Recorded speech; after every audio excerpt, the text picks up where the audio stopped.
You're watching Experience Comic Culture and Sales, streaming live daily to Facebook, YouTube, Twitch, and Twitter. 2, 1.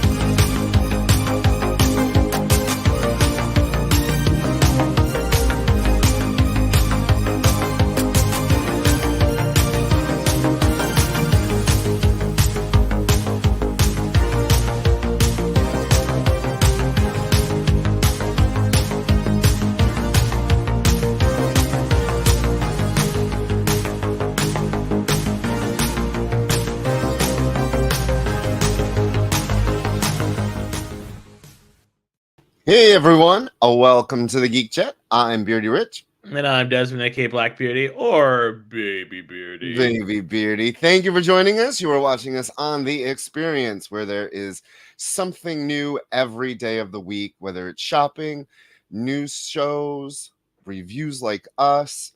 Thursdays is the Dan Wickline show starting at 5. What's in the Box with Miss Jen, who just ended her show. She had some really cool 25% off books. Us, and then after us is Sketch Up with Mog and Mel. Be sure to head to comicshoppingexperience.com to find out what's on, when, and join the mailing list. And as always, head to Facebook, the Geek Chat, and give us a like. Yeah. Hello, Phil. Welcome in. Yes, welcome. And of course, tell your friends. Bring them in, sit them down in front of the computer, and say, "Hey, you're gonna watch this with me," because they're gonna love it. They're gonna love us because we love you all. Yes, we are reviewing a book I've been waiting for my entire life that I didn't know I needed. Oh, I already know what it is, and I'm glad that we are. It was a very interesting read. So so we'll get to that. Just a couple spoilers. We do talk about spoilers in here, so just know that we do this because we're evil. No, just kidding. We do it because we want to talk about the full stories. So and hopefully you don't mind, and if you do, just mute. We'll let you know when we're gonna have a spoiler, but let the talking heads go until it's time to talk to us. So first up is Dez's quick 5-minute review of No, I'm gonna do more than 5 minutes. All right, but don't take time away from my favorite book. I won't. I promise I won't. So first up, we do usually TV, movie, but since nothing's on right now, Dez has decided to watch all of the DC animated movies in order from the beginning. And up this week is from 2008. Who the hell remembers 2008? Batman Gotham Knight. Yeah. Did you watch it or did you skip it? I Wikipedia'd it. Okay. And watched some YouTube clips. Yeah. I mean, this is one of the ones that is a acquired taste because it is heavily influenced by manga and anime. So just a little background, it was a companion piece to Batman Begins, which came out that year as well, if I remember correctly. Hello, Kenneth. Welcome in. Kenneth. And these were a bunch of vignettes done by various different animation studios, and it took place in the same world as Batman Begins. So you get Lucius Fox, you get Commissioner Gordon, you get the amazing Kevin Conroy as both young Bruce Wayne and old Batman. So it's really cool to see him change his voice up. But the real selling factor for this is, yes, R.I.P. the GOAT. Yes, forever. One of the best Batmans, if not the best Batman. And you really kind of it's anime, and if you're not a fan of the way anime looks, then you probably won't like the animation style. But if you're cool with it, I thought the stories were really strong. But the style is really kind of loose. It reminds me, hey Paul. It reminded me a lot of what Star Wars is doing with Visions. Such a good show. Yeah. The second season, way better than the first, in my opinion.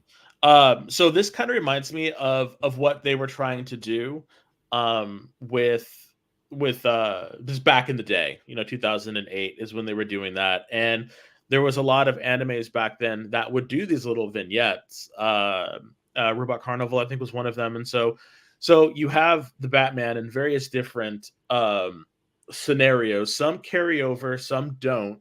But it's about his getting used to being in Gotham, Mhm. and it explores his background, his trainings. It gives a lot more life and flesh to Batman Begins, the whole aspect of that trilogy.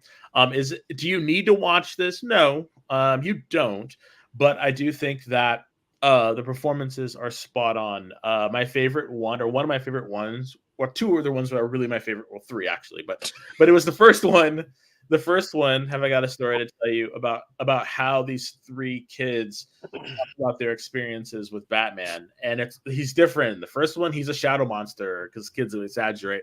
The second one, he's a giant bat monster, and the third one, he's a robot. And it's the last one is where he's actually who he truly is, and it's really kind of cool how people depict Batman as a character, and I thought that was really really well done.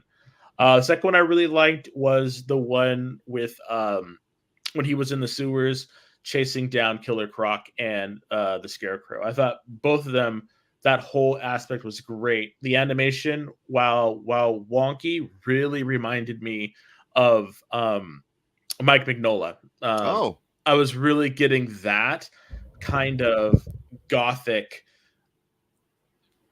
inspiration from that, and the way he looked and the bulkiness and everything. Just a really great story. what'd you think of the Deadshot one? That was my third one. That I thought was really really good. I thought That was the clip I watched. Yeah, that was the one that I thought was pretty good. I really liked the way they did a classic Deadshot, because now Deadshot is much cooler. He wouldn't wimp out like that. Oh God, no. Oh, and no. Deadshot also would not carry one gun. Yeah. I thought the costume redesign was a little weird, because at first it looked like a medal, and then when it got hit off his head, it looked like bandages. Yeah. And the weird idea that the cutout for his mouth and his couple Did of hairs as a beard, chin beard. I don't know. Did you see the trousers? The trousers Yes. he was wearing were like Pizzazzo pants or whatever. He was like this suave kind of guy. And he started out with that weird fedora. Yeah. I was like, I thought it was cool. Like his what he was doing and everything was really cool. I thought his portrayal was fun, because remember, this was all supposed to be early in everyone's career. Right. So he's not the cool, super tough as nails kind of person. Nothing says hired hitman like a pink fedora and a pink jacket. Yeah, and he straight up sold them out like gangbusters. Yeah. But overall, I thought it was a really good one. Out of all the ones that I've seen so far, this is my favorite. And, there's more coming. Yeah, there's like 51. Something like that. Which is weird, though, because you would think that there'd be 52 given the whole 52 thing. But, right. I'm really interested to see when we get to the Flashpoint stuff, because I know the Flashpoint stuff is going to be super crazy. Yeah. So what's next? What's next is Wonder Woman. Oh yeah, God, I am looking forward to that. I think it's funny. I watched this one, if I remember correctly, a long time ago, because I knew it was part of Batman Begins, but I couldn't remember all of it. And I remember watching Wonder Woman 2 because everyone was raving about it. So I'm looking forward to catching back up with that one as well, because it's I completely remember different. Wonder Woman. So you're gonna have to watch it with me so we can talk about it. All right. So, but that's what I did this week, and you can definitely follow along with us if you are interested. Every week we're going to be talking about another DC movie, and if you have a streaming service, they are all, well, most of them, not all of them. Last week's wasn't. Yeah. The New Frontier was not. I had to rent that one, but all the ones, most of them are on Max. So if you want to follow us, please do. We would love to have you. Yeah. So next up is our comic books, new comic books of the week. You're going to love it. Do you want to talk about the one that you absolutely loved first? No, we'll do that second. We'll do the order we're gonna. Yeah. Sure. Because I want to know your thoughts on Daniel Acuna's art. Okay, so the first one we're doing is Avengers Twilight. This is the book. I got the special cover one. You got that. I also snagged the Oh, Scotty the Scotty Young, Young. Yeah. because I gotta have me my Scotty Young. Yeah. So this was Chip Zdarsky. Yeah, and I have to tell you, this man can really write uh really kind of sad deconstruction type stories. Yeah. He likes his deconstructionist um plotting and narration, which is great, have we seen it before? Yes. Old we saw it in Planet X, although that was way far in the future and a lot more dystopian. We've seen this in various timelines. Yeah. We've seen this before. I do like his spin on it. It is, an old Steve Rogers coming of retirement, or forced retirement, because the Hulk went crazy and started, destroyed, I think it was Boston. Yeah, destroyed Boston. And, heroes were sort of outlawed. And so wait. they took Steve Rogers' super soldier serum away from him. Oh, wait. So the writer, it's Avengers Twilight Book 1, The Best of Us. Yep. Chip Zdarsky is the writer. Daniel Acuna doesn't say what, but I bet he did everything as usual when he does. The colors, the inks, everything. The letterer was VC's Corey Pettit, and Alex Ross did that cover. Yep, the cover that and then I have is whole bunch of variants as well. And this was a $6 book, and let me tell you, it felt it. Yeah, there was a lot of story in here. A lot of story. Although the only reason why I got the Alex Ross cover is for the cat in the top. You can see there's a cat right there. That's why I bought it. Oh my god. no, just oh, you're showing. Okay, there it is. It's a little kitty cat. It's like meow meow meow, little cat. So anyway, no cat in the story, unfortunately, but that's why I bought it. But yeah, it's good. You got a fascist state, led by a son of two Avengers. Yeah. Not led by, but he's heavily helping. Yeah, he's a part of it. He's the son of Tony Stark. And the Wasp is a total D-bag. Yes, complete D-bag. Yeah, he's one of those. He seems like a reality star, who has way too much time and power on his hands. And yeah, they're gonna have to come to blows and everything. And the whole thing about retroactively making Red Skull a hero, a good guy, talking about how information is controlled. And if you have any kind of analog type of recording device, phones or whatever, those are outlawed. Yeah. So again, it's one of these things where it's a fascist state, and so Steve Rogers, Captain America, fights against fascism. That's his MO. That's his shtick. It's in his core of who he is. Yeah, I want to know, and we're introduced to two side characters. Matt Murdock, who's old, and he's fighting the good fight, but he gets killed off panel, which is kind of sad. Well, yeah, spoilers. He gets killed off panel, but you're kind of like, I really would like to have seen why this was happening. Well, I know why it's happening, but I would have liked to have seen him fight, because even though he is old, he's still he's damn Daredevil. Like, come on. Yeah. And then we have Luke Cage, who's leading the Defenders, who was a underground splinter group.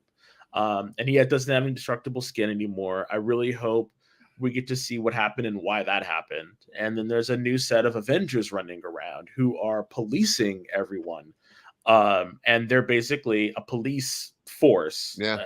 And they're led by Tony. It's no, the experience. The Red Skull did not have any good ideas.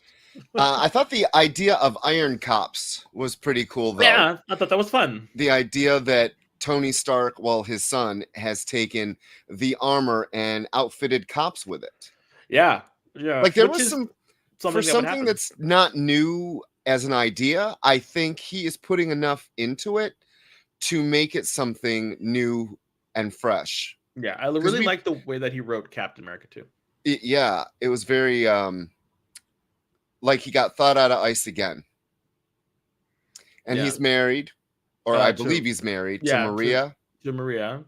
And yeah, seeing him old, and I really like Daniel Acuna's art and how he was able to really make them still look like themselves, but older. I don't know, something about it. At first I thought it was Nick Fury, but then I was like, no, it's Captain America, and I'm excited. And then I'm excited to see what's going to happen with. He says I'm going to go and I'm going to build an Avengers team. So who's left? Who's left? Because we saw that Spider-Man was killed, and in this reality, in this timeline, Captain America and Spider-Man didn't know each other. Mm-hmm. He didn't know. Uh, That, Peter Parker didn't know Captain America. So right. when he was dying, he basically tells him, "Go and please save my Aunt May." So Spider-Man is gone. So I'm wondering who's left. Like who can he possibly get? I'm hoping for some sons and daughters of people. My one thing is I'm expecting, and I really hope that I'm wrong. I really am hoping that it's not Wolverine. Oh yeah. Like I really do not want it to be Wolverine to hop in. I do hope that since it's Avengers Twilight, I would love to see like Dr. Druid's kid. That'd be kind of cool. Yeah. Because I'm assuming they're going to be various, Avengers children or retired Avengers. I do know that hopefully in this reality they do call him Mayor. Mayor, he's a former mayor, Luke Cage's. So maybe his child with Crystal. Crystal. Yeah, Jessica Jones. Oh. Yeah, they have a kid together. So unless Danielle. Yeah, because that wasn't the girl that was trying to retroactively create the super soldier. I don't think so. I don't think that was her. That's why I was hoping. I was like, oh my god, is that her? Was she a Defender? But I didn't see that. So I'm thinking we're gonna get a Civil War kind of moment with Jimmy donning the Iron Man armor to fight the new Captain America. Oh, yeah. And then spoiler, his dad's not dead. Right, it's a head. Yeah, it's just like his head in like the top of an armor is kind of floating there, and he puts on a helmet in order to talk to his dad. So what's that about? And I'm thinking, is Cap gonna free Tony, and we're just gonna have this severed Tony head flying around to fight his son? Yeah, I don't know. I am invested in this. This was a good number one. Real quick before we go. I would love if Chip Zdarsky takes us down the rabbit hole and gives us Hank Pym, because remember, it's got to be a reason why, and they're talking about Ultron, and Ultron was the one that empowered the villains. So I'm thinking Hank Pym might be part of this as well, in order to give to get his impression about Tony basically shacking up with Janet. So, they're a family, a bit incestuous, but they're a family. Right. So also everybody, feel free to comment in the comments. We love to talk about comics with our listeners and our watchers. And our viewers. So please, if you have any question or if you want to make a comment about any of this stuff, please let us know. We could talk to each other all day, but this is an interactive show. So please feel free to chat in the comment section. All right, Rich. Are you going to continue? Oh, are you going to continue this on? You think? Oh yeah. I'm in it to win it for this one because again, it's new and old with like this new shine to it.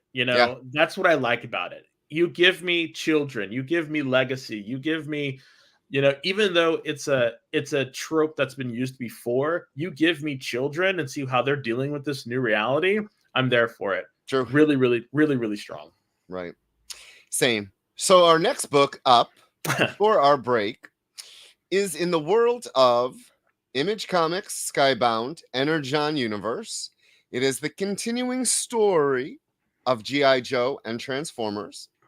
And once again, they merge worlds in this. Yep. And this is the origin story of Cobra Commander.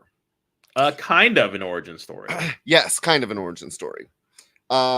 Featuring the best parts of the animated movie in which we learn about Cobra la la la la la la la la. When they did that, I was like, are you kidding me? I loved it. I had no idea what to expect when I read this book. And when they started yelling Cobra la la la, I was like, what the hell?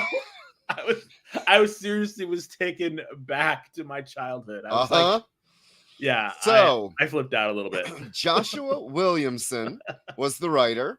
Andrea Milana was the artist. Annalisa Leone was the colorist. Russ Wooten was the letterer. And again, it had a whole bunch of covers. Some were tiered, meaning they're 1 in 25, 1 in 100, 1 in 500, whatever outrageous numbers. Some of the best covers were the high-end variants, unfortunately. I did end up picking up the secondary open one, which is his good old-fashioned... The fashion outfit. Yeah. So such a classic outfit too. Like it is. I just something about that outfit is so like it's so clean and professional. Like he's like, I'm coming in to put in work. And that's what I've always loved about Cobra Commander. And I like this version of him too, because he is so there you go. No, that's a cover right there. Yes. That's a cover right there. That is great.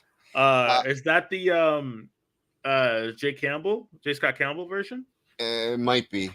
All I know is that is such an iconic uniform, and I hope we get to see his like full on battle armor too. That was on the cover from that one with the giant red cobra on the chest. Such a great. Anyway, yeah. I like him. I like this version of him. He is strong. He is confident. I think in the cartoons they played him a little too much for laughs. Slapstick and yeah. The 1 in 100. That's the John Boy Myers cover. Okay. 1 in 100. Okay. But yeah, I thought he was great. And the little thing with the them with like no outside stuff and let me know your thoughts, Rich. So yeah, I love this version of him. I loved seeing Pythona. Like I need Nemesis Enforcer to show up in one episode to do something more than a panel or two. Yeah, thanks, Jay, for coming by. And have fun at work. I hope, fingers crossed, it's good. I loved seeing a part of Globulus. They didn't reveal everything; they kept him in the shadows. Mm-hmm. The end. So, spoiler. The fact that he has Megatron in his secret lab. Now we know where he was. Well, wait, yeah. But when you read Transformers last week, well, you didn't, but I did. I have Megatron. You have it. You haven't read it yet, though. Not yet. Megatron makes an appearance in that as well. So I'm wondering how the two are going to connect. He escaped or something. Yeah. The art was very good. Everything about this comic hit on all levels for me. The art, the story, the writing was smart. And the fact that panels don't have words and you still understand what's going on. Thank you. It was not overly written. And the art serviced the story. Yep.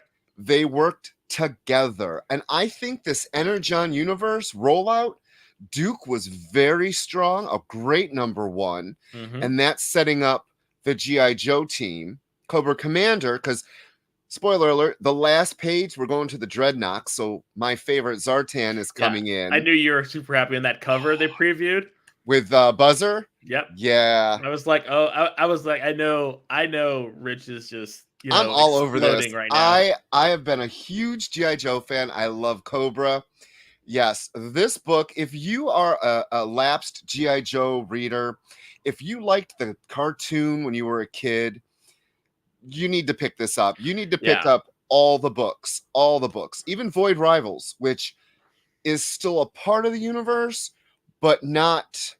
It's not a driving force. Correct. But not yet, anyway. It started everything off, right? Yeah. Not yet, but it will. I do trust that Kirkman will bring it all full circle. Oh God, yeah. Within the first year to year and a half. Like this is just establishing what's going on before we have a ginormous event, and I just know that event is going to be massive. It's gotta be. One thing that I did really enjoy was Cobra Commander is the outsider wherever he goes. Like he was an outsider in Cobra Law. He was an outsider in coming to, back out to the US, to the world in order to start the organization. And just he's such an extremist. He's like the Red Skull on steroids. And I love that about him. And the fact that, Globulus had wanted to kill him.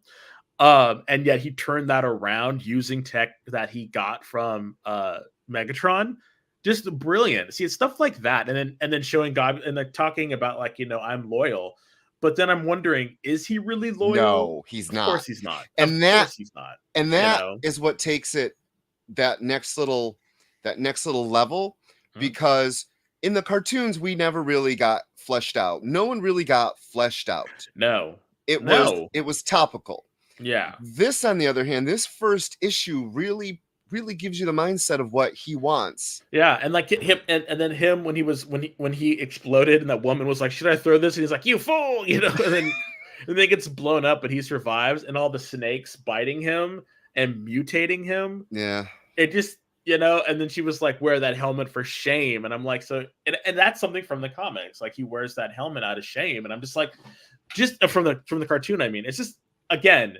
Just really smart writing. These are people that have really read and watched the comics and have really took the time to build this new universe in such a way that it makes sense and it's organic and the continuity matters. And I like that. I like that the continuity matters and they talk to each other. Like I really hope that there's an Energon universe summit where they all meet and they talk about this stuff like they do in Marvel. Like there's always an X-Men summit or something, which is a great segue into our next topics, but we're going to get to that after the commercial break. So please stay with us and we'll be right back.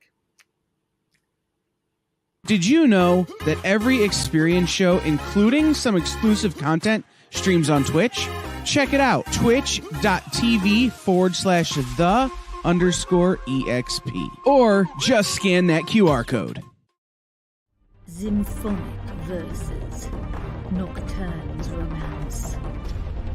A song of romanticized darkness, dreaming dead by sleep.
There's something for every imagination at your local comic shop.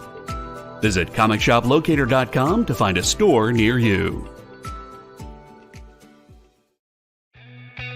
Programming on the EXP is made possible by viewers like you, or your local comic shop, or that Kickstarter you backed, or the publisher you like, or comic industry professionals who want to share a message with the world. Really, anyone who wants to advertise with us can. If you're interested in seeing a product you know and love, or are creating, or are publishing, or are involved with advertised here on The Experience and having your message shared with our viewers, please reach out by scanning the QR code below or visiting our website and using the contact form.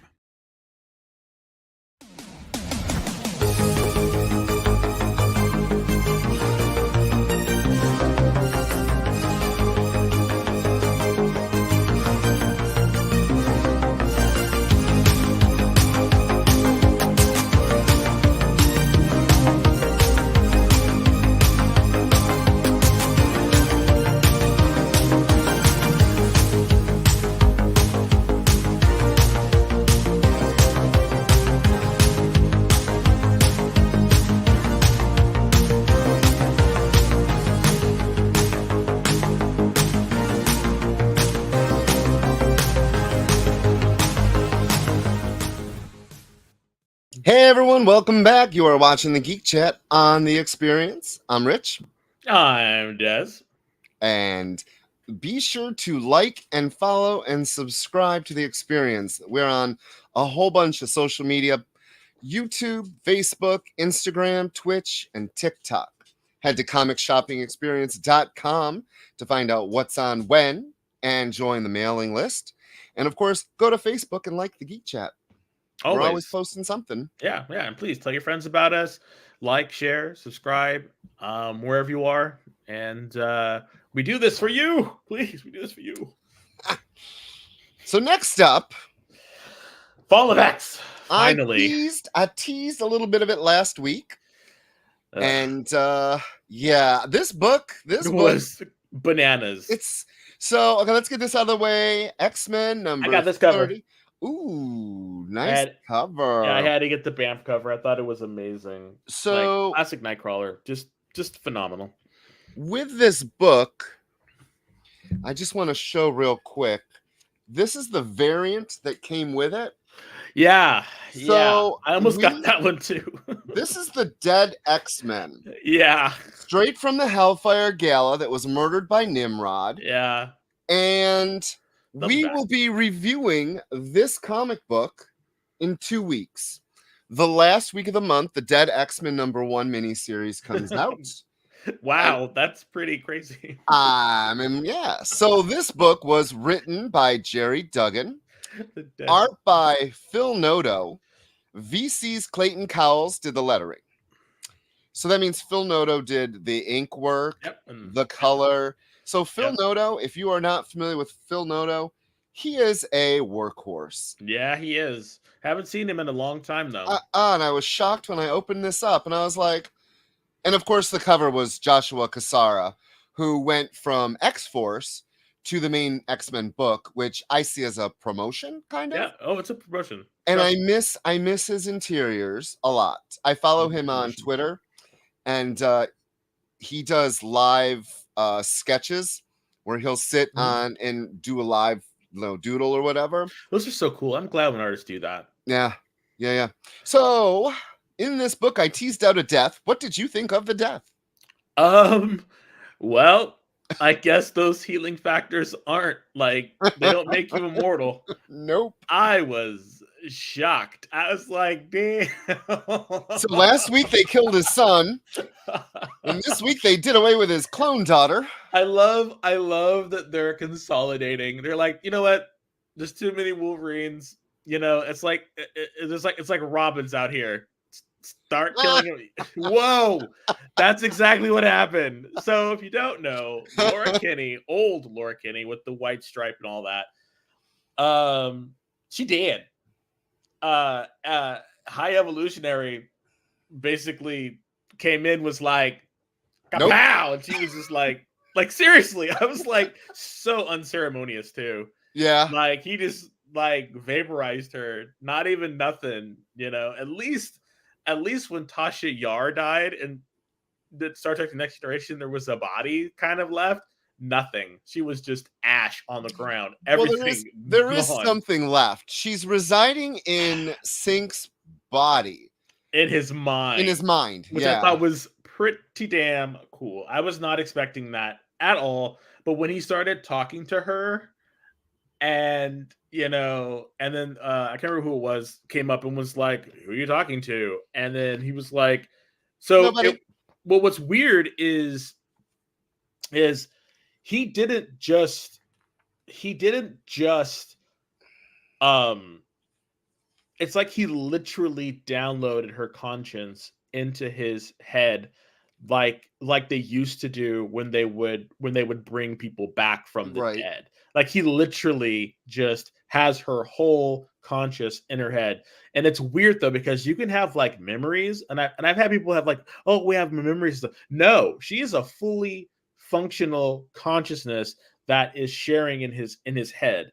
And it was just interesting because I was like, wow, the amount of crap that man can do, So outstanding. that's what I Like, want to wow. say.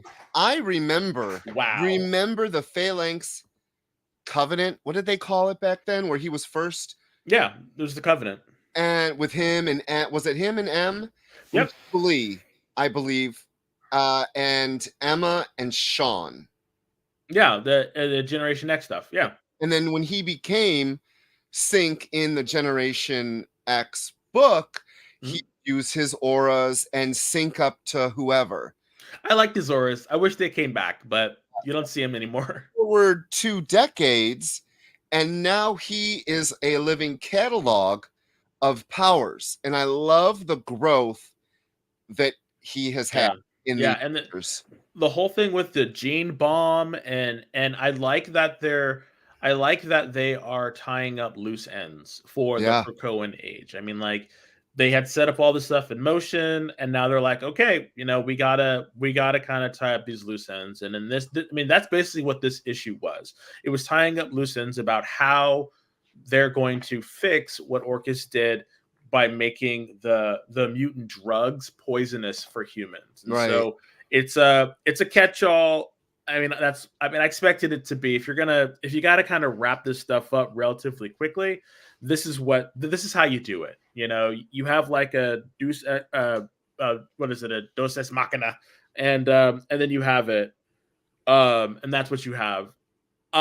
I'm surprised that this book is continuing. I thought this was the last issue. No, couple more. It's still going to be going. But that's the thing. So that's the weird thing about this stuff, and it makes me a little sad, because I was hoping that it would be the fall of House of X, and the fall of Powers of X and all that other stuff would be sort of like when it first started, when they canceled all the books and then they started fresh. But it seems like how they're doing it now, while there's going to be a line refresh, it's not going to be as big as we were expecting.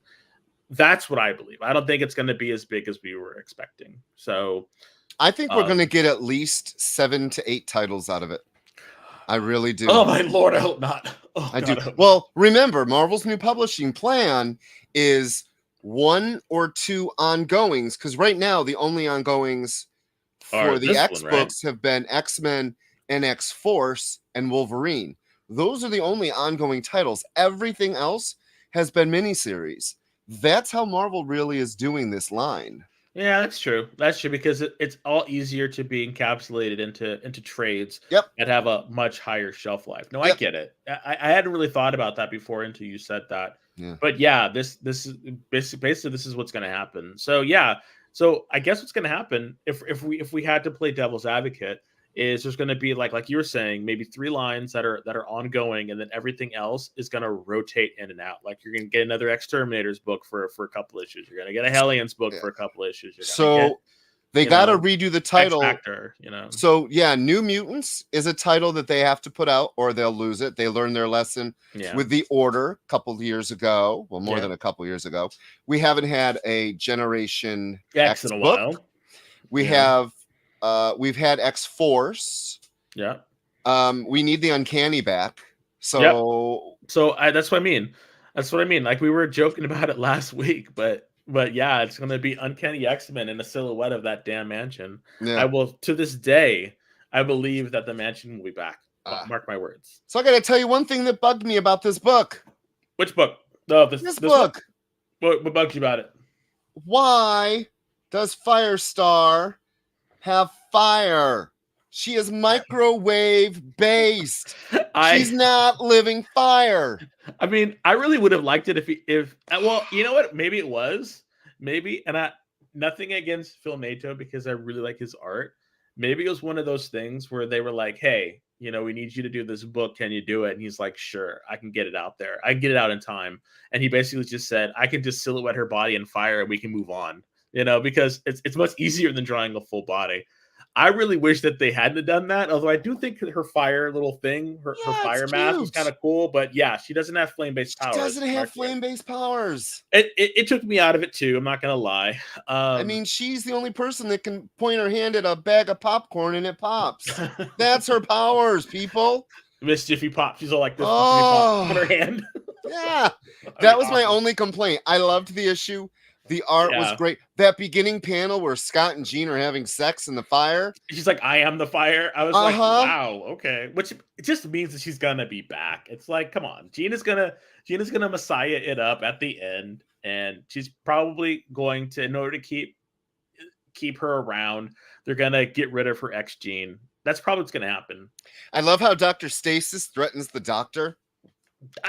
He's like, the doctor's like, well, he's fine. No, he's not, or else. Yeah. Like, damn. Yeah, tell him he's not a human, he's like the aberration or something. Like, he's just so mean. It's like, why are you being so mean, sir? One book that I wasn't all into, I was not into this book.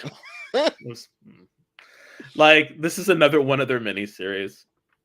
And that's Cable #1. I got this cover. Yes, I got that cover too. Yeah, so the Stormbreakers, Marvel put this out into the universe.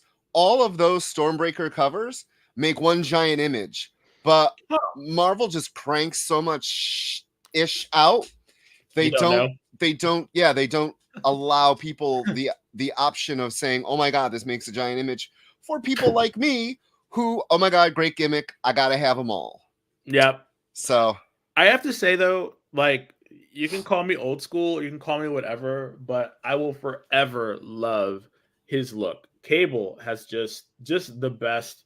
It's got the blue with the arm. It's so 90s and retro, but it is so good. It's just so classic. Yeah. Just, I love that they toned it down. Not as much, pouches and whatnot, but I will forever stand Cable's outfit. His that classic outfit. Just so good. So good. But the story itself, not really into it. So I'm gonna ruin this name, and the experience helped me last week, but it's Fabian Nicieza. Was I right on that? Nicieza. It's actually, I was wrong. It's actually Nicieza. Nicieza. Okay. I can see that. Nicieza. Yeah, I can actually hear it in my head now. Yeah, thank you. Thank you. Classic artist. Oh my God, where did they pull Scott Eaton from? Like, I remember him from decades ago. And his artwork. We have an 90s book for you. Come on. Cam Smith and Victor Nava were the inkers. Java Tartalagia was the color artist, and VC's Joe Sabino was the letterer. And I hate Baby Cable. I hated Baby Cable when he came on the scene. I hated Baby Cable in this issue. I'm not a fan of Baby Cable. I don't like Baby Cable. This was a weird one for me, because can we please stop talking about threats to the timeline for a minute? We already have a major threat going on right now. We don't need another one in a Cable book. It's a Cable book. And I'm thinking, so where does this universe stem from? It's like, oh, there's this neocomacy or something, neomancy or something, and it's going to be a singularity in which, instead of like a computer, singularity, it's a singularity where every mutant, every inhuman, everything that's an aberration of the human genome is going to be made normal.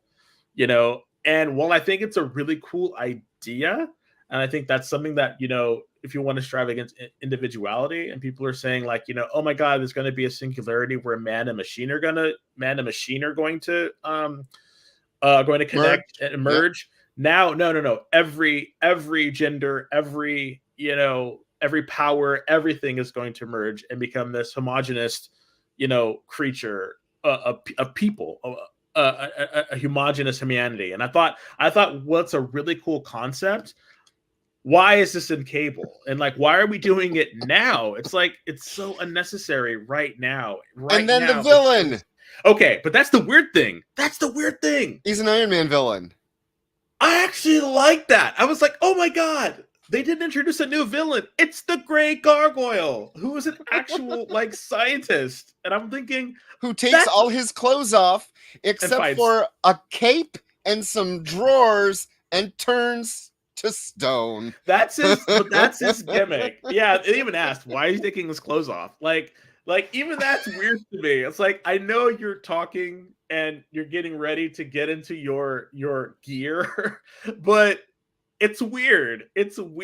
And like, that's the time when you have a redesign, for a character, have him bust out and turn to like the Great Gargoyle and have it be a newer, updated outfit. Because that outfit was, even though it was great to see the classic, I was like, what's going on here? He's always wearing that cape under his clothes. Yep. And that weird like blue striped, gloves. The blue striped gloves. They took away that, but I think he used to have the blue striped. I think his underwear used to be blue striped too. The now underwear. It's just gray. It's always just been gray. I thought it was blue striped too. I don't know. And that weird John Waters mustache. Yeah, this book was I don't know. I want the thing in his shoulder who has always been there, but it used to just be a floating head that kind of talked to him. No, I don't. No experience. I don't always wear a cape under my clothes. I used to when I was a kid. But I kind of grew out of that, So So this book was. I will continue reading it only because because I read everything X. Oh my gosh! Okay, I have to read it. I'm not going to read it. You're like, I'm tapping out. This book was not for me. Like even though I really wanted to like be into it, like I just couldn't. I just couldn't. Like it just seems so unnecessary. It's gonna run for like 5 issues, maybe 6. I bet it's 4 or 5. Yeah. I think it's going to be a solid 5. I think it's going to be a solid 5 issues, and then it's going to be and they're not going to have any kind of there's not going to be any kind of what's it called, resolution or anything, and they're just going to that's going to be it. I do want to say if the Experience can put that cover up again, I believe I always called him Wills. Is that how you say it? Wills Portatio? I always called him Willis. Wills. Yeah. Not Willis. Yeah, Wills Portatio. Portatio, yeah. I was so happy to see his art, even if it's on a cover. Yeah, I used to love his art. You don't really see him that much anymore. What you talking about, Wills? Exactly. Okay. So that we have one more Fall of X book, and then we'll take our next break. Which I actually kind of liked. I actually kind of liked. I did not like the beginning though. I thought that beginning was annoying as hell. Like, oh yeah, the dream. No. I thought the dream was fine. Like, I thought the dream was fine. I think it might be alluding to the resurrection. Oh, of you mean sleeping around with them two sleeping together? Why are they sleeping together? Stop it! I did not like that. Only because I get it. Strange times, strange bedfellows. Well, she's missing Scott and she's missing Logan. Please, she's done with them. She's on. She's on. And I love the one thing I do love about this about Duggan, who was the writer. We got to do that. Yeah, let's get through that real quick. It's Jerry Duggan was the writer. Brian Valenza was the color artist. Andrea DeVito was the guest artist. VC's Joe Caramanga was the letterer. And I really loved this. I really loved this cover, though. I thought this cover was fantastic. The way they looked, just that cover, just so nice. Something about it is just, it's very reminiscent of like a video game cover or something. But I love getting so much Forge. Oh, I'm just so excited to see so much Forge. So you want to know something? How come Forge hasn't changed his costume in like 900 issues? I think it's He has because been wearing that costume since the 90s. because it's I think it's because number one, people just don't care enough about him to give him a redesign, and number two, like the red bandana and everything is just so part of his character, and that classic blue and gold is just what he wears now, and like the pouches, like he's the only man that is allowed to wear that many pouches besides Batman, and so. But getting back to what I was saying, I loved at the beginning when Tony and Emma are talking, and he's like, well, should we do this? Basically, are we going to be okay? And she's like, well, I'll be fine. I don't know about you. I thought that was like, yes, That's her.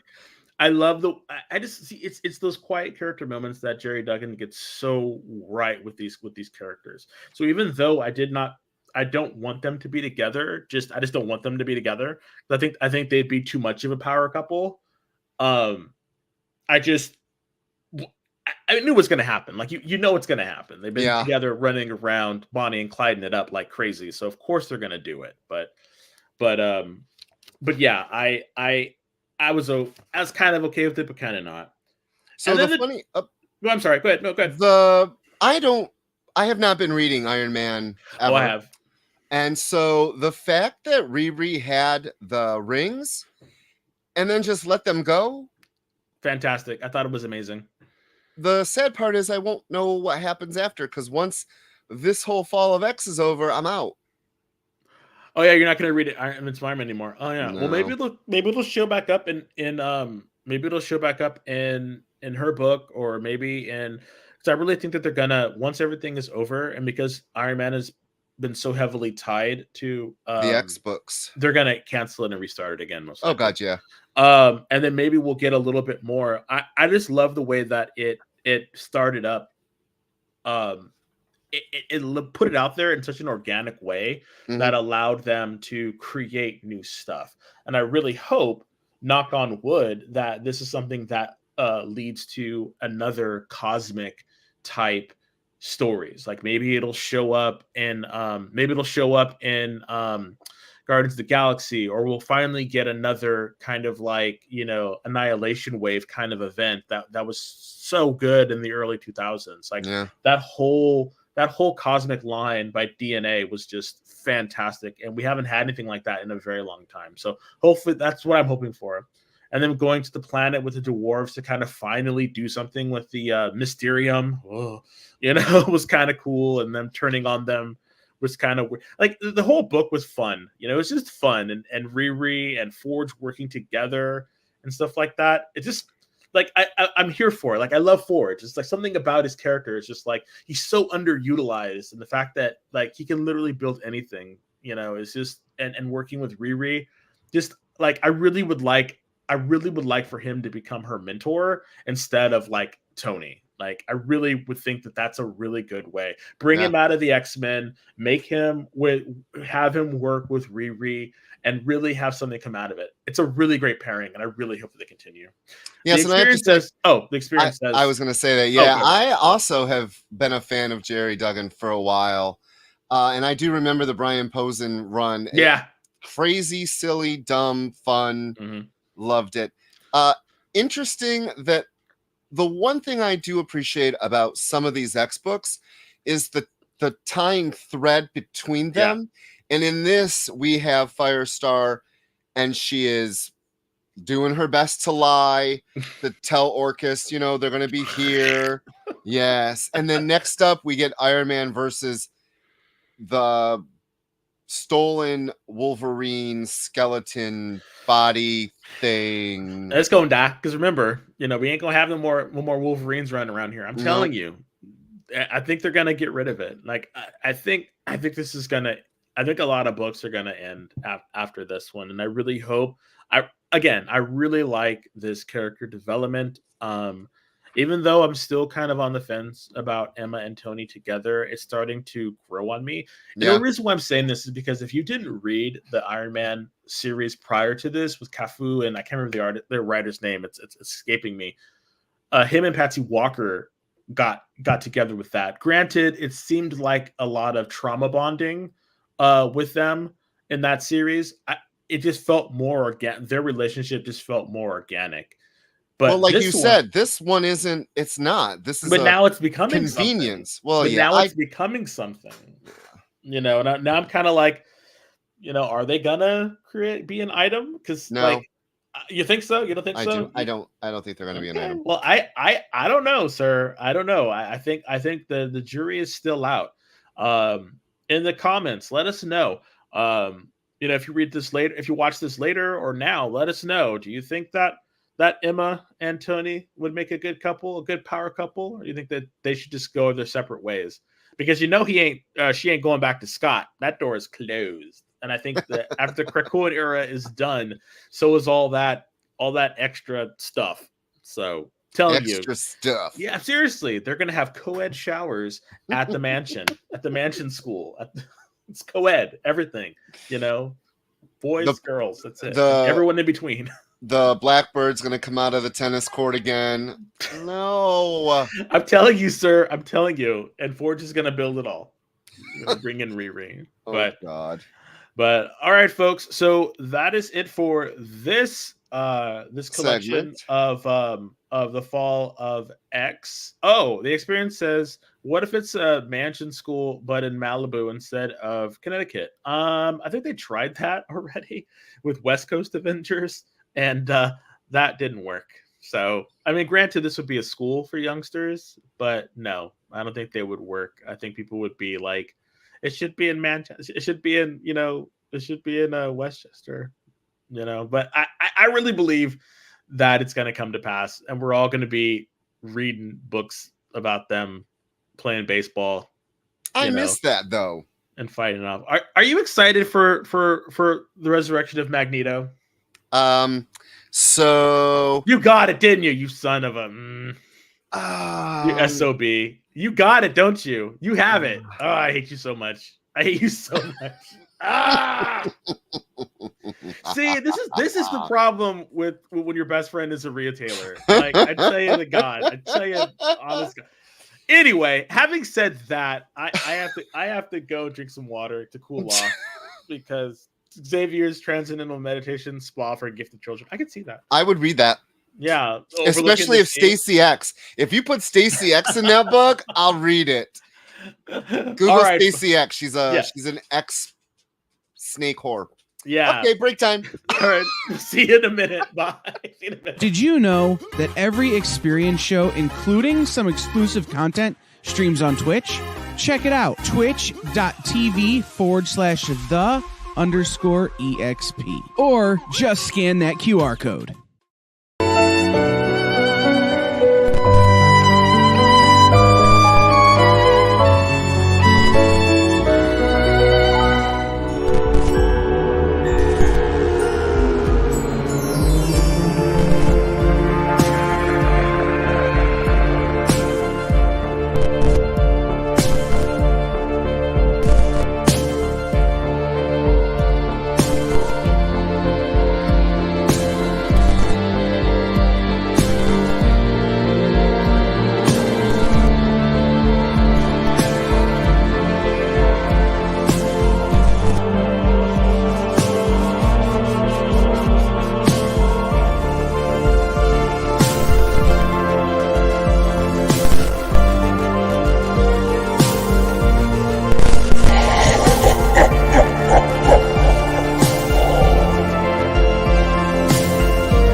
Hello. Welcome back.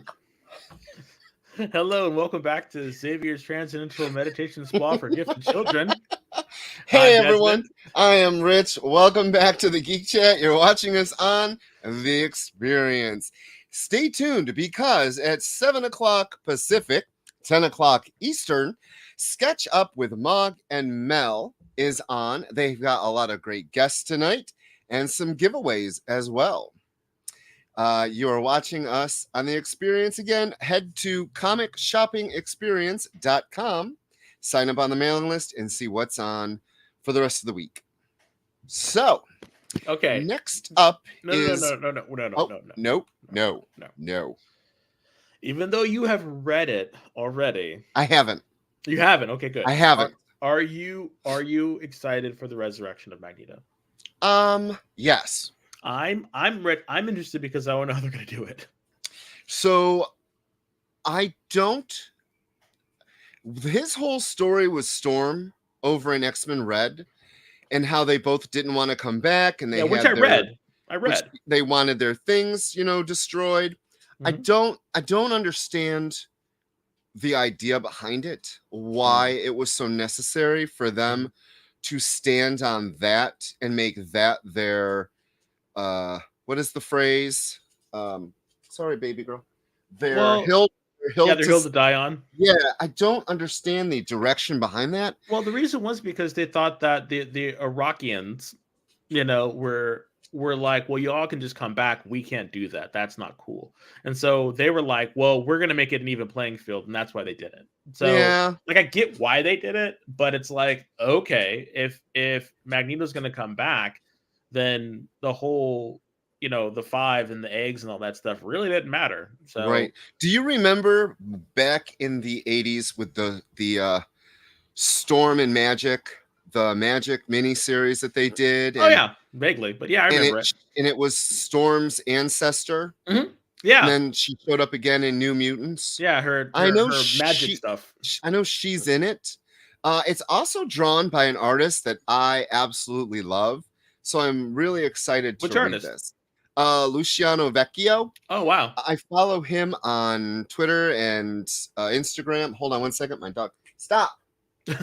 Rue, stop it. I know she can't hear me, but I know she can't. She can't hear anyone. She's going deaf. Oh, Lord. Kick her. Not kick her like kick, but nudge her. Not kick. We don't kick our dog. She just has a hot spot, and she can't hear you yell at her. So you got to go over and whack her. Oh, so she's biting it, huh? And on it. Okay. She has a hot spot that we've been trying to put a little medicine on. Anyhow, yeah, I am excited for Magneto to come back. Yeah, I was not gonna pick it up at first because I was like, that kind of nullifies his death, and it was really kind of cool how it happened. But you know what? They need Magneto in this final. Yeah, they do. They need him. And you have Tony having dreams nightmare. About it. Yeah. So of course he's gonna come back and he's gonna tear some ish up. So I'm like, okay, let's do it. I'm here for it. So our next, well, now you gotta show her the internet. So here's the other thing, Mr. Experience. My dog doesn't like to be touched. No, she doesn't. I love her to death, and she'll come up to you and she'll be like, because I'm Uncle Des, so I'll come up and she'll be like, oh my God, and she's happy to see me. But don't touch me. Yeah. She's after she's looked at me and she's acknowledged me, she's like, okay, I'm done with you, and she's off. So she's happy to see you, but she's just holds your She doesn't like to be held. Yeah, it doesn't like to pick her up. She's a freak. But I'll try to get her one of these days. She's an old lady, so she is. She's 14. She's an old lady, so she's been around. Oh, you don't like to be touched either, huh? I can understand. But someone who does like to be touched, and that's Amazing Spider-Man number 42, because we're talking about gang war, and it's weird. Can you please tell me what's going on with this book? Because weren't 2 books supposed to be coming out this week that didn't? Because I'm trying to find the other 2 books that were supposed to come out, but I couldn't find them anywhere. Kung Fu. Yep. And the Spider-Woman, and neither one came out. Yeah, so I'm looking at it, and I'm trying to put it in order, and I'm thinking, because the Jackpot was the last one that's supposed to come out this cycle, this month, but it was the second one after Amazing Spider-Man. So I read Amazing Spider-Man and I read Jackpot, but I'm like looking at the other stuff that was supposed to be out between Yeah. Amazing Spider-Man 42 Hey, and Coog, Jackpot, and I'm just kind of can they like, come in next week? Spider-Woman and Kung Fu? No, you didn't check them in? so I don't know. So we get Spider-Woman next week. Okay.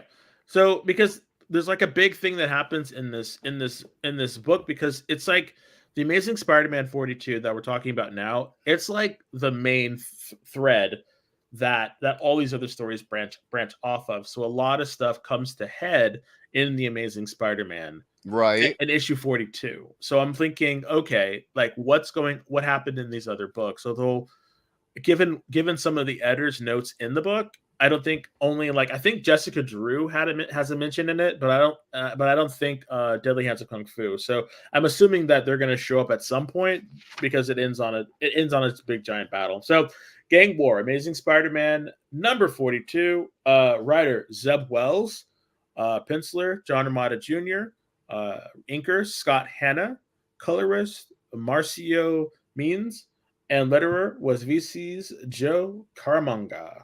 And I think his name should be just as big as the other ones. I'm really just saying that now, because if there was nothing in the book, we'd have nothing to read but pictures. That's correct. Again, I love the way he draws Typhoid Mary.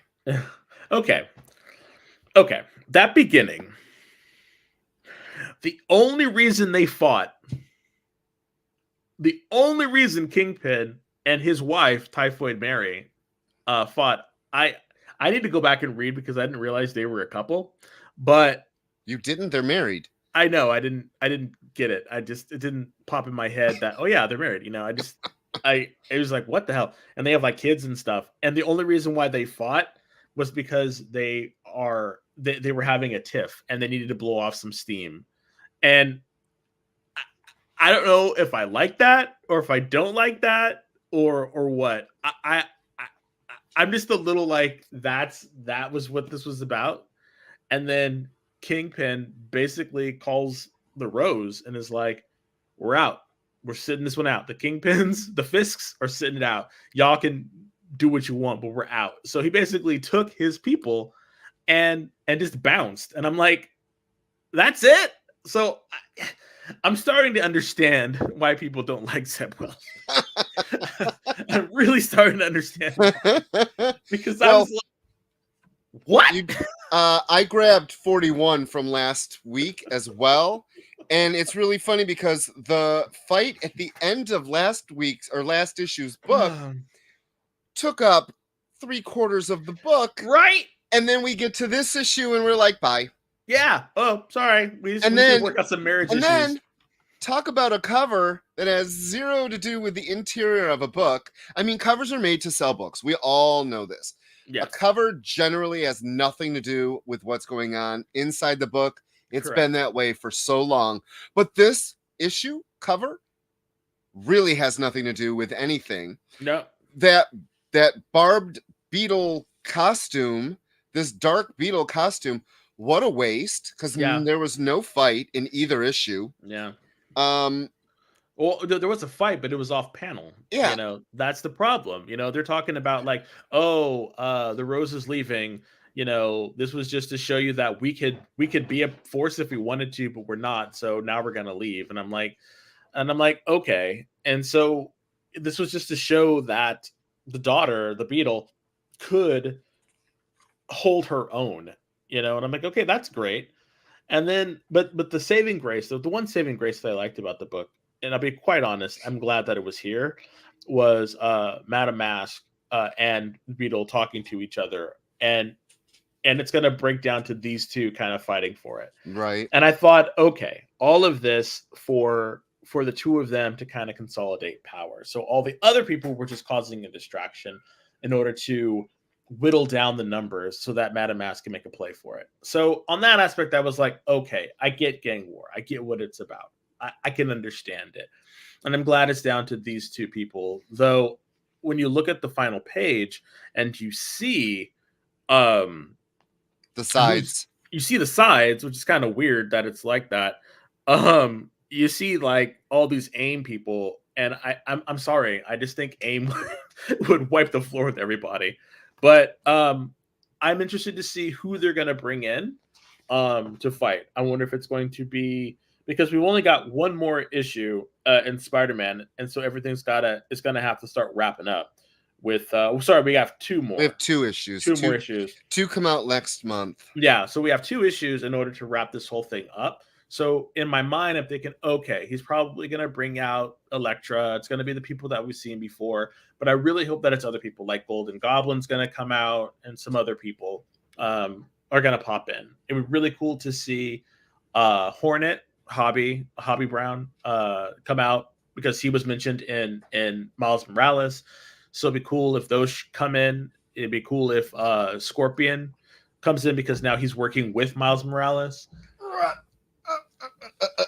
There she is. There she is. That's Miss Ruby. Okay, face the people. Face the people. That's Ruby. This is my Rubes. Hi, baby. She's like, what are you doing? She's tolerating me. She's like, I'm not camera ready. Put her in a comic. So I love Ramita's art. I'm one of those people. I love his. I'm an old school. Yes, I know. Yes. The art in this looked really rushed. Like, yeah, really rushed. The whole, hey, Jabroni Chibi as my little baby girl. The whole thing looked rushed. You're gonna sit with me. I know you don't like it, but just sit. Especially this page. Yeah. She-Hulk, yeah. What is when you jump off a building? What the hell? She just like, oop. Yeah, and I gotta be honest, the 2-page spread at the end looked weird too. It looked like a bunch of action figures that he drew. He just kind of, I don't know.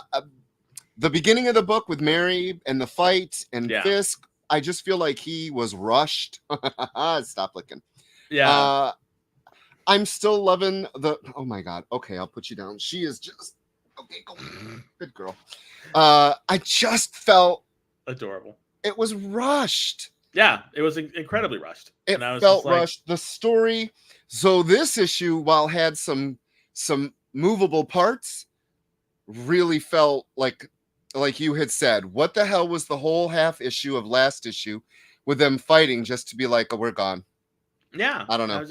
It fell flat, because I'm thinking, oh crap, you got Wilson Fisk, you got Typhoid Mary, you got the Hellfire Club. He's going to be doing some big things or big moves.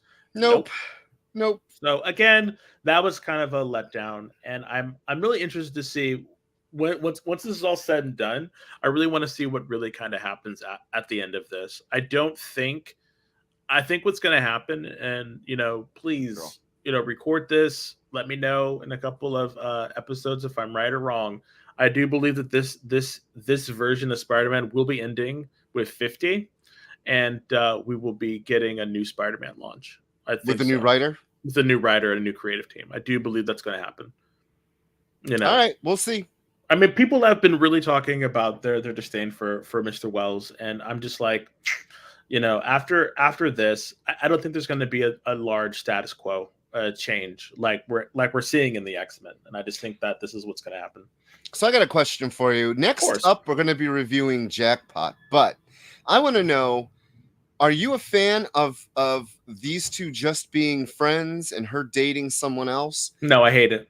That's why I'm so excited for Ultimate Spider-Man, because now we get a proper. And again, people will say like, "Oh my God, you're such a you're living in the past and this and that and blah blah blah." And I'm like, I get it. Yes, I am.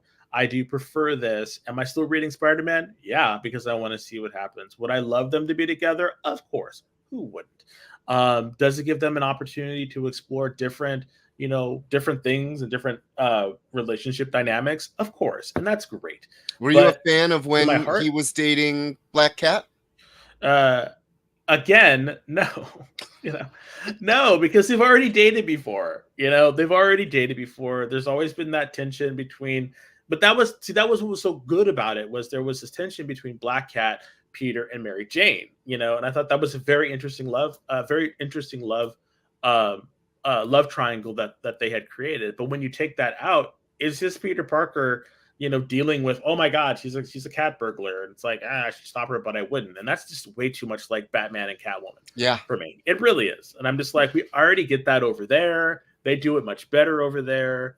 Yeah.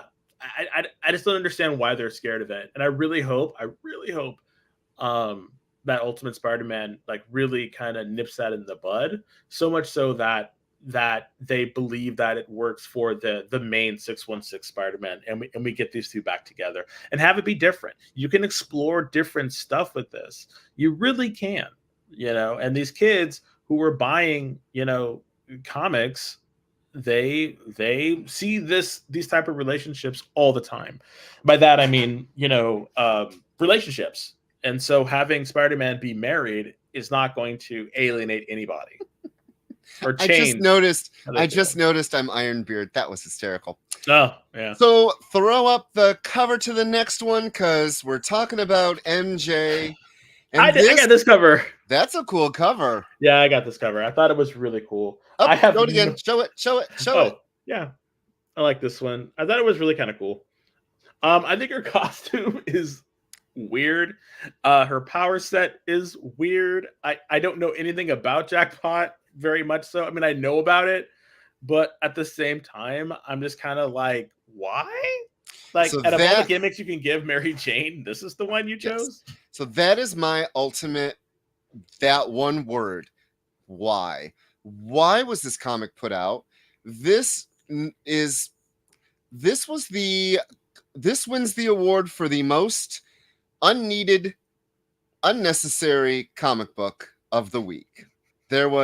I read this and I was like, if I paid in a store $5 for this ish, I'd be like, I would go to Marvel's headquarters and be like, I want my $5 back. You can keep the tax.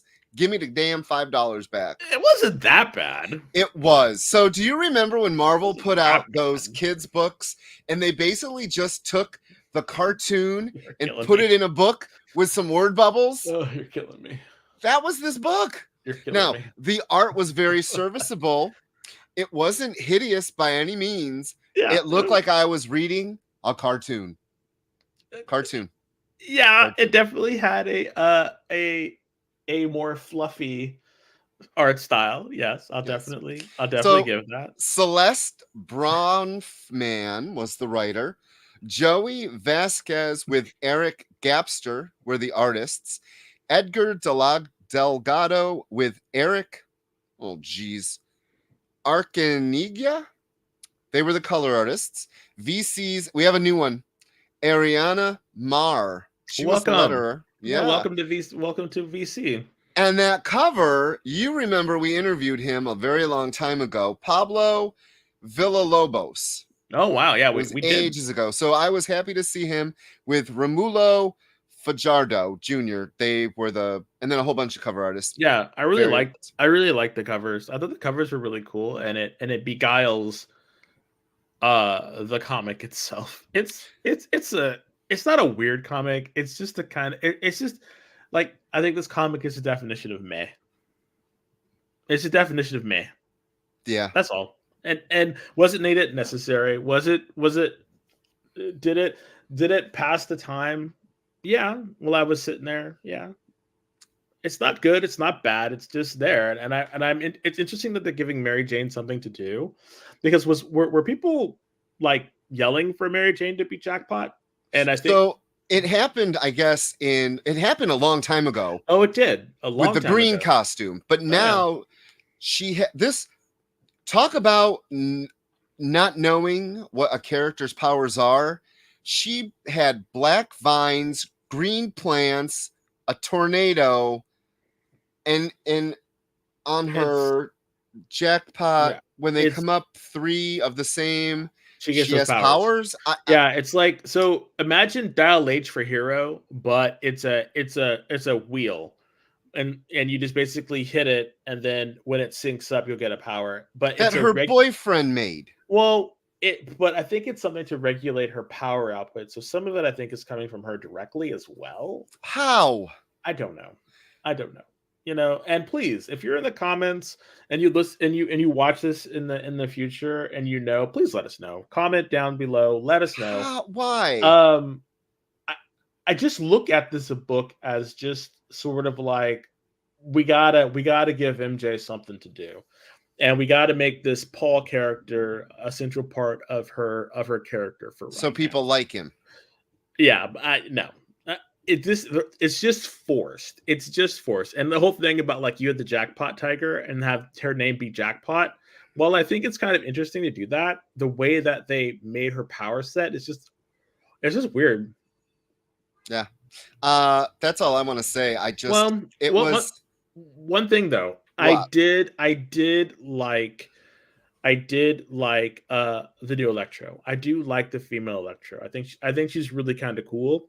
And their fight, which was alluded to in Amazing Spider-Man, right, was kind of fun. I thought their fight against each other was fun. I liked that, oh, I'm gonna overload her, and then she tried to sell it, but it didn't work. I thought that was kind of funny. And she's like, no, something's wrong here. And I'm thinking, haha, she's smarter than the average electric villain.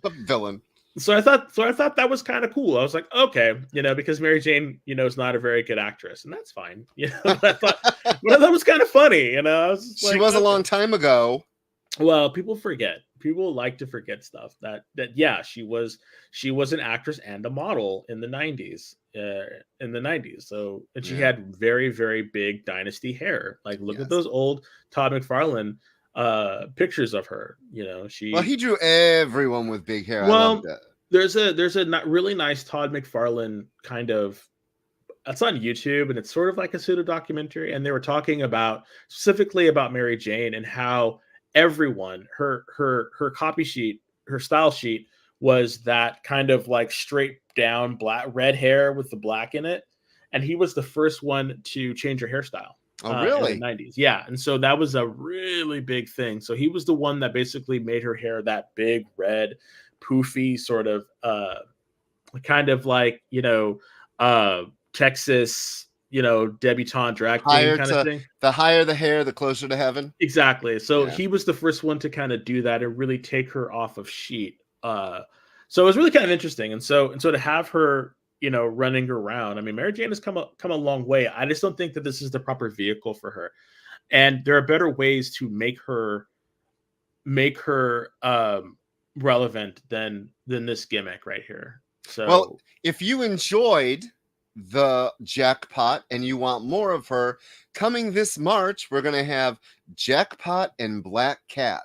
Yeah, which is kind of interested. I'm kind of interested in that because I've always been a fan of Felicia. Out of the two, I've always liked Felicia Harding a little bit better nowadays because I just think Felicia Harding is just, I don't know, she seems like the kind of girl that you would like to party with, She's like, she would get you in trouble though. So you'd have to like be like, okay, girl, I gotta step away now. And you better have that one phone call ready. Oh wow. The experience says their couple name will be Jack Cat or Black Pot. Oh, no, don't do that, Marvel. No. But yeah, so that's it for our show this week. As always, we love it when folks come and watch us and talk to us. It was a relatively quiet show, and that happens sometimes. But in the future, if you ever want to comment, share books that you're reading, books that we should check out and review, please let us know. Again, we love to have a conversation, with our listeners and viewers. We love to chop it up with folks. This is an interactive vlog that we do, and we really love to hear back from the community who takes the time out of their days to come in and listen to us. Yeah. So and be a part of this. So we really appreciate it. We don't do this, just because we like talking to each other. We talk to each other all the time, but we like sharing our opinions with all of you, and we would love to hear your opinions as well. So like Rich said, at 7:00 we have Sketch Up with Mog and Mel. So please take a look and pop in and say hi to them. The experience always has something on, whether every day. every day, whether it's live or Memorex, if you're old enough to know that. You can check out a bunch of stuff. They are a growing channel, and we would love to have you grow with us. So I don't know. Next week, the resurrection of Magneto. We'll see. And then we have Wonder Woman from DC. So please stay tuned for that if you want to watch that. It is on Max. So if you want to watch that, please let me know, or just jump in and watch it. I think I'm going to force Rich to watch it. I think he'll be okay with watching this one. I hated it. Did you really? I don't know. I don't remember. It's been so long. Jeez. All right. All right, Thank everybody. you for joining the Geek Chat. Stay tuned for Sketch Up with Mug and Mel. I'm Rich. I'm Des. And we will see you next Thursday. Bye. Do you remember what it was like when you were a little kid and you got a letter in the mail? Now imagine that letter was filled with information about your favorite shows, pop culture questions, links to things you're going to want to see later, and even sneak peeks at upcoming programming here on The Experience. That's what the EXP mailing list is. Every week, we send you sneak peeks, information, and all of the relevant links for all of the shows you want to see. Sign up now on our website or scan the QR code that's on your screen right now.